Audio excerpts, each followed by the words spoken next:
दिवाकर ममता और शेखर का इकलौता बेटा था। वे लोग शहर में रहते थे, इसलिए शेखर चाहता था कि वो अपनी बेटी की शादी शहर में करवाए। तो वहीं दूसरी ओर ममता अपने बेटे की शादी गांव की एक लड़की से करवाना चाहती थी, ताकि वो हमेशा अपनी बहू पर अपनी चला सके। ममता, ये तुम्हारी कैसी जिद है? हम लोग शहर में रहते हैं और तुम खुद इतनी मॉडर्न हो, और इतनी मॉडर्न होकर अपने बेटे के लिए गांव की लड़की लेकर आना चाहती हो, वो भी ऐसी लड़की जो घूंघट में रहे। अगर मैं अपने जैसी मॉडल बहू ले आई तो मेरी बहू मुझ पर ही हुक्म चलाने लगेगी, और मैं नहीं चाहती कि मेरे घर में किसी और की चले, समझे आप? तुम चाहती क्या हो ममता, और क्या बोल रही हो? मुझे तो कुछ समझ में नहीं आ रहा। आपको कुछ समझ में आएगा भी नहीं, इसलिए आप चुप रहिए और मुझे मेरा काम करने दीजिए। करो तुम्हें जो करना है, शुरू से तो तुम अपनी ही चलाती आई हो। इस तरह से ममता अपने पति को चुप करवा देती है और अपने बेटे की शादी गांव की लड़की पूजा से करवा देती है। बहू, अब से ये तुम्हारा ससुराल है। तुम जानती हो ना ससुराल में बहू कैसे रहती है। जी माँ जी, मैं सब जानती हूँ। वेरी गुड, चलो फिर बाहर आ जाओ, पर घूंघट में आना। बाहर तुम्हारे ससुर जी हैं, पता है ना, ससुर और जेठ के सामने घूंघट में रहती हैं बहुएं। जी माँ जी। ममता के कहने पर पूजा घूंघट में बाहर जाती है। अपनी बहू का घूंघट देखकर शेखर ममता से कहता है, ममता, ये सब क्या है? बहू ने घूंघट क्यों किया हुआ है? बहू, इस घूंघट को हटा दो। ये आप कैसी बात कर रहे हैं? ये हमारी बहू के संस्कार है, और भूलिए मत, बहू हमेशा ससुर और जेठ के सामने घूंघट में ही रहती है। बहू, तुम अपना घूंघट हटा दो, कोई ज़रूरत नहीं है घूंघट में रहने की। मैं तुम्हारे पिताजी समान हूँ। पर पिताजी, मैं घूंघट नहीं हटा सकती। माँ जी बिल्कुल सही कह रही हैं। ये मेरे संस्कार नहीं है कि मैं अपने ससुर जी के सामने बिना घूंघट के घूमूं। ममता, तुमने बहू को बहुत अच्छी पट्टी पढ़ाई है, पर मेरी भी एक बात याद रखना, बहू ज़्यादा दिन तक घूंघट में नहीं रहेगी, और एक दिन ऐसा आएगा जब तुम अपनी मनमानी नहीं कर पाओगी। मेरी खुशी तो आपसे देखी ही नहीं जाती।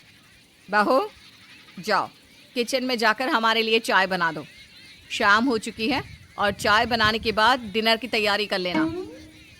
पूजा अपनी सास की कही हर बात को पत्थर की लकीर समझकर उन्हें करने लगती है। तो वहीं दूसरी ओर शेखर चाहकर भी कुछ नहीं कर पाता। ममता, तुम जो बहू के साथ कर रही हो वो बिल्कुल भी सही नहीं है। तुमने सोचा है अगर कभी सोसाइटी वाले हमारी बहू को घूंघट में देखेंगे तो तुम्हारे बारे में क्या सोचेंगे? क्या सोचेंगे?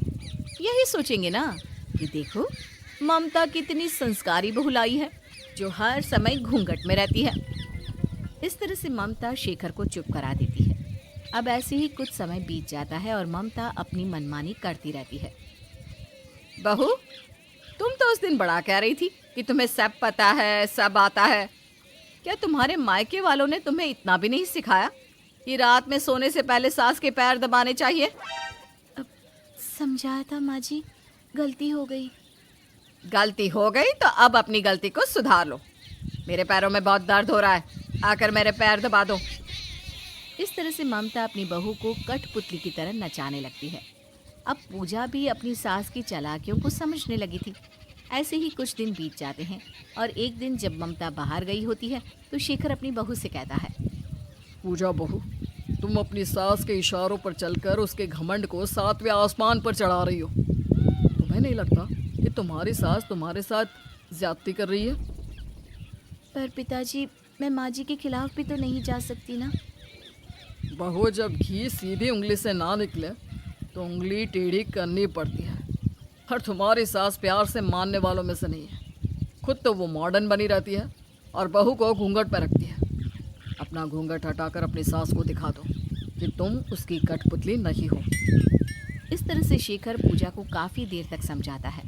अब पूजा को अपने ससुर की बातें समझ में आ जाती हैं और वो फैसला लेती है कि अब वो अपनी सास को सुधार कर रहेगी।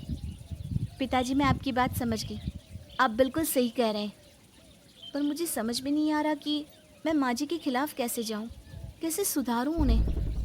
बहू, सबसे पहले तो तुम अपना घूंघट हटा दो और अपनी सास को जवाब देना सीख जाओ, और जैसी तुम्हारी सास है वैसे ही बन जाओ, तभी ही सुधरेगी तुम्हारी सास। वो सब तो ठीक है पिताजी, पर मुझे डर लग रहा है कि अगर मैं माँ जी के खिलाफ गई तो? डरते क्यों हो?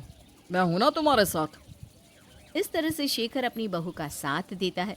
अब कुछ दिनों बाद पूजा बिना घूंघट के घर में घूमती है और धीरे धीरे बिना अपनी सास से पूछे घर से बाहर जाने लगती है। ये देखकर ममता को बहुत गुस्सा आता है। बहू रानी, अभी तुम्हारी शादी को 6 महीने भी नहीं हुए और तुमने अपने असली रंग दिखाने शुरू कर दिए। बहुत पंख निकल गए हैं तुम्हारे। सही कहा माँ जी। वो कहते हैं ना, जैसा देश वैसा भेष। देखिए ना, यहाँ कोई घूंघट में नहीं रहता। अब मैं दूसरों को क्या कहूँ जब मेरी खुद की सास इतनी मॉडर्न है।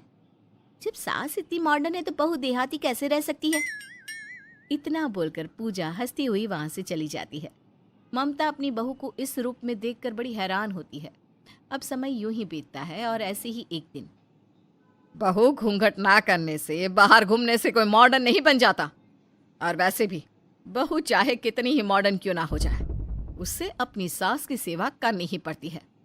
माँ जी, बहू सास की सेवा तब करती है जब सास को सेवा की जरूरत होती है। पर आप तो मुझसे भी ज्यादा जवान दिखती हो, भला आपको कैसे सेवा की जरूरत?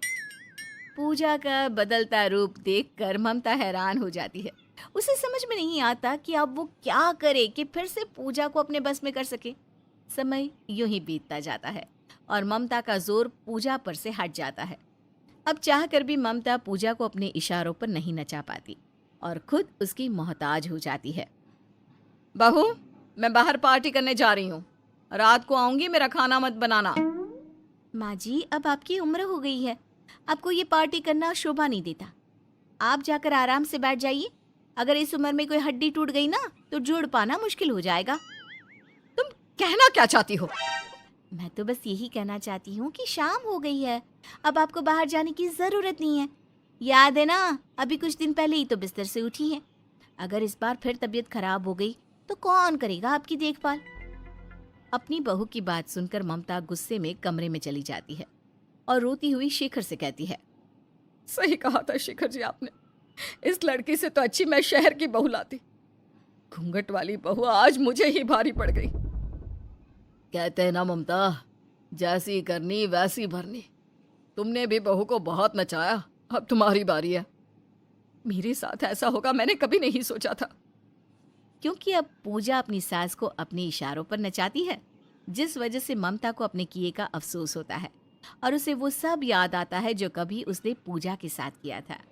और इस तरह से पूजा अपने ससुर के साथ मिलकर अपनी सास को सीधा कर देती है।